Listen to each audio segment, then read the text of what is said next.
forcé d'annuler mon voyage au Portugal en 2020, je réussissais à concrétiser mon projet avec l'envie de retrouver ses habitants aussi aimables qu'accueillants. J'ai fait partie de ces 13 millions de visiteurs qui viennent profiter de son climat subtropical, mais également de son patrimoine culturel et gastronomique.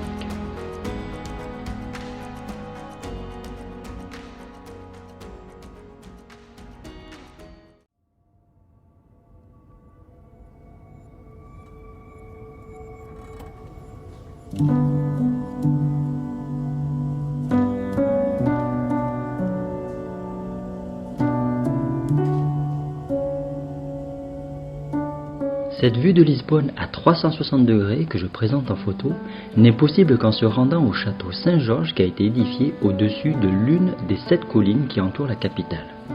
À ce titre, je vous conseille de bonnes chaussures de marche. On peut ainsi contempler les bords du Tage, les façades typiques appelées azuleros et l'ensemble des toitures rougeâtres de la ville, laquelle est divisée en 53 arrondissements. On trouve aussi de nombreux jardins et de nombreux parcs, dont les plus célèbres, le jardin botanique d'Ajuda et le parc forestier de Monsanto.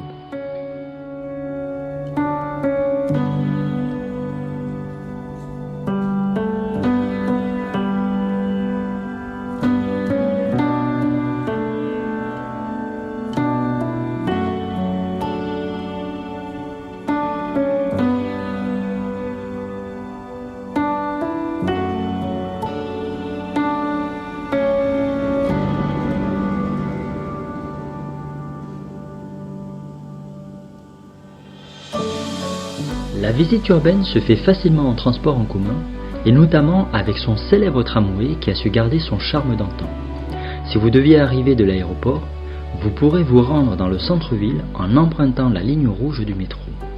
Celui-ci en compte 4 au total, vert, jaune, bleu, rouge. Vous avez la possibilité d'acheter dans un distributeur automatique une carte rechargeable appelée Viva Viagen au prix initial de 50 centimes. Et ensuite, le trajet coûte 1,50 €. En flânant dans les nombreuses ruelles garnies de petits pavés, vous finirez obligatoirement par arriver à la place du commerce, appelée Plaza do Comércio, ouverte au sud vers le Tage.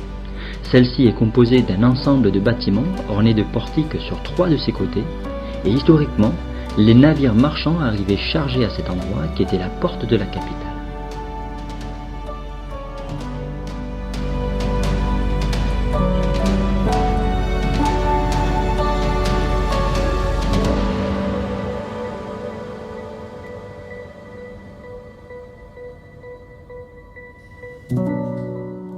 Si vous êtes gourmand et souhaitez découvrir l'une des merveilles gastronomiques du pays, je vous invite à déguster les fameuses pastéis de nata ou pastéis de Belém. Sortis du four, ces petits flancs pâtissiers à la pâte feuilletée sont une vraie tuerie. Je vous donne en description l'une des très bonnes adresses situées dans Lisbonne.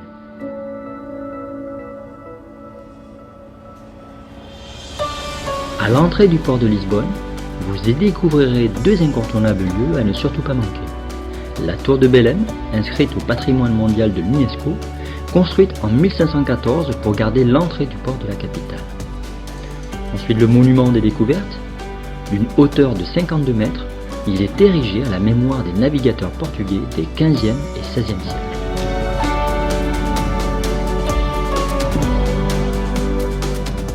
Dans le même quartier, vous trouverez le centre culturel de Belém et le monastère des Hiéronymites qui témoignent de la richesse des découvertes portugaises à travers le monde et notamment celle de Vasco de Gama. Parmi de nombreuses visites possibles à Lisbonne, vous trouverez le palais des marquis de Fronteira dans le quartier Benfica. Ce palais d'influence italienne a été bâti en 1670 par le premier marquis de Fronteira et est l'un des plus beaux exemples d'architecture aristocratique portugaise. D'extraordinaires azuleros du XVIIe siècle par ses salles et ses jardins.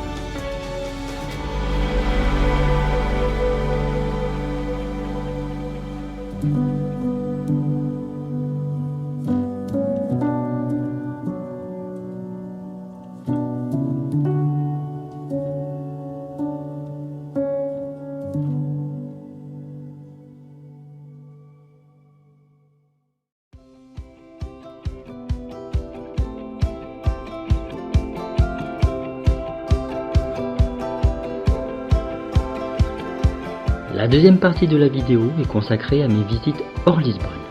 Cascais, Mafra, Porto, Viana do Castelo et Ericeira. Celles-ci ne sont possibles que si vous deviez rester au Portugal plus d'un week-end.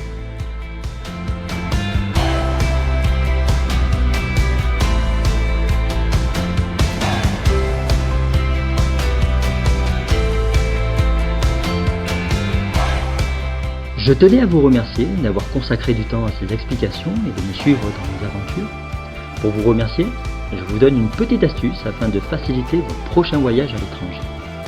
Mon conseil donc, vérifiez avant tout voyage la date de validité de votre carte d'identité ou de votre passeport.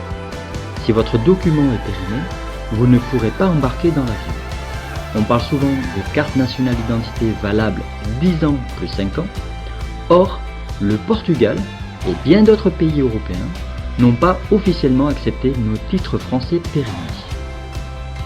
Sur ces bons conseils de baroudeur, je vous dis à très bientôt pour une nouvelle destination.